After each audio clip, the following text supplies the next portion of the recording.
అగ్ని జ్వాలల వంటి నేత్రములతో, అపరంజిపోలిన పాదములతో, సూర్యకాంతి మహిమతో,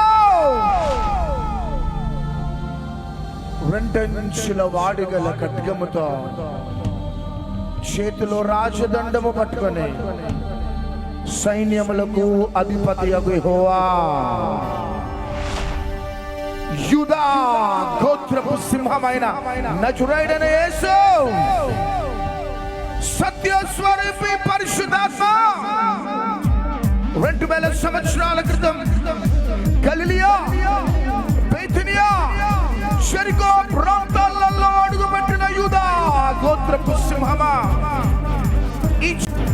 నీ ఆత్మ ద్వారా జరుగును గాక. ఆమేన్, ఆమేన్, ఆమేన్.